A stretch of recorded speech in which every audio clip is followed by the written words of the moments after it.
teams in the competition. Yeah. We went across to the West on Saturday, Jetto, me and Brownie. We saw a good side. We saw two good sides. We fly around the world, do we? It's a really good game of footy. Port Adelaide and Fremantle, two really evenly matched teams, Brownie. Yeah. I haven't seen Freo a lot. I know you see them a lot, Jared, live, and, gee, there's some excitement there. I mean, there's two really good sides over in the West, Johnny, but what we saw from Fremantle was a world-class midfield group complemented by a really reliable back half and a forward line that's a work in progress, and they got it done. Ross Lyon's got something to work with. I was really impressed seeing them live and first hand, and the West Coast being the defending premiers, I don't even think they're the best team in Western Australia. I think Fremantle are on there. Hang on a minute. No, you're obviously not going back to the West for a couple of months. No, I've checked my roster, Jerry, before we came on air. But no, the West Coast were a terrific effort last year. I'm going to have a look at we saw a lot of stuff, but I'll just put this out there first, the premiership profile. So all of these indicators, if you're in the top 5 of all of these things, usually points to a premiership, or certainly right up there contending for a premiership. Let's have a look at how West Coast are. They're nowhere near the top 5 in any of those stats. Now, at Fremantle, 3 out of the top 5. So that suggests they're in contention. They're starting to head in the right direction. They've had good away wins against GWS and Collingwood at the MCG. They're the best last quarter team in the competition. They've got a world-class midfield, as you said. I think Jesse Hogan's getting back into form. There's a lot of real positives, and I think they've got the best draw to finish. They play 8, at their last 10 games, they play the 8 bottom sides. So now, I know it's hard to point to draws. You've got to be careful of that. But I reckon we've got enough data now, halfway through the season, to go, they should finish top 4 or certainly be knocking on the door. Brucey, you're the expert of the rebuild. And when Ross said he was going to go to the draft and rebuild, I think that we all thought optimistic for a 2 or 3 year turnaround. But it's not going to be far off. And they've had some major players change clubs in the 3 years. Here's a list changes for all clubs since 2016. Just 12 players on that list. Yeah, I agree. I think what you see now, though, is how if your better players are playing really well, it gives you a chance, doesn't it? Because if they've got some good young kids, I reckon what they've done this year is pushed them a bit more out the periphery. I think last year we saw those young kids inside. You've seen Mickey Walters play mainly midfield. You've seen Mundy go back inside the midfield. You look at Brayshaw's sort of been pushed out a little bit, Swakowski, etc., etc. And I think they've done a really good job. You need your better players playing really, really good football. Well, they're all changes that have occurred in the space of 3 years. And Conker coming in as a senior player.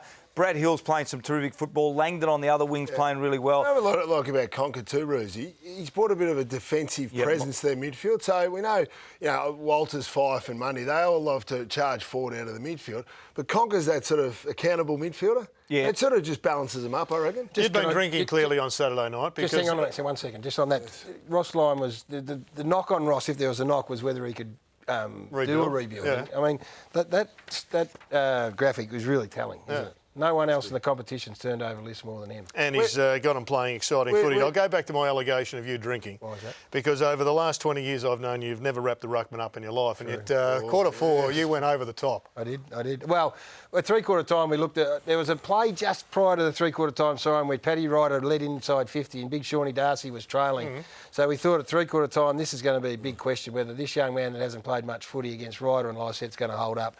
Well, not only did it hold up, it was only Michael Walters that had a bigger say. Look at these, just silver service, if you don't mind.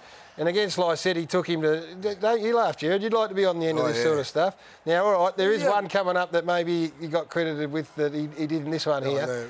But he was absolutely magnificent. And I know Rossi downplayed it after the game, which is absolutely fair enough. He would have told him to watch the replay. I think the commentary down, I reckon, too, in the last quarter. He had 12 hit-outs, 6 hit-outs to advantage in the last quarter. He had a rest for 1 minute, rucking against Lycett and Ryder, a young bloke. He was enormous, the big farmer from Cobden. Yeah. He was magnificent. We were going over the top, Brownie and I, but I think Rossi's just put him back in his box post-game. Yeah, I thought he competed. There'll be plenty of improvement in him. But, we picked him to do a job and he needed to do the job, and I don't think he was perfect, but I thought he competed, so he'll have to focus on recovery.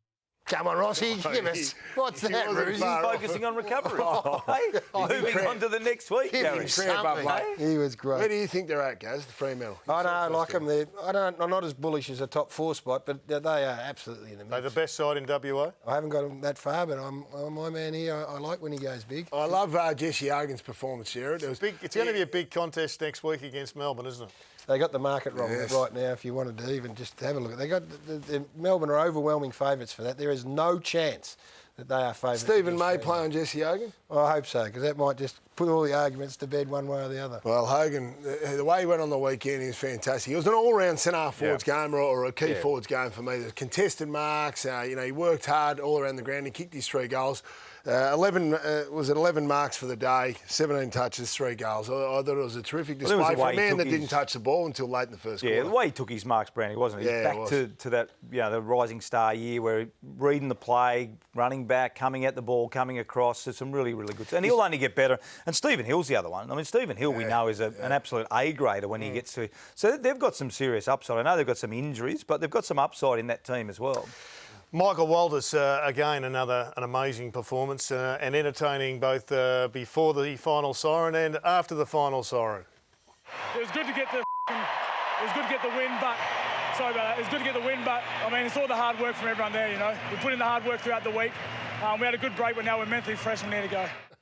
Some are suggesting he's the best player in the game right now. Is he the best player there, or is Fife just having an unbelievable year and no one's talking about it? Gaz had him getting 800 grand halfway through the last quarter. You had him getting 800 grand. Unders, that was. Yeah, by the end of the game. I think ball in hand, though. There's no who's playing better there. I know we love. This is just an argument right now.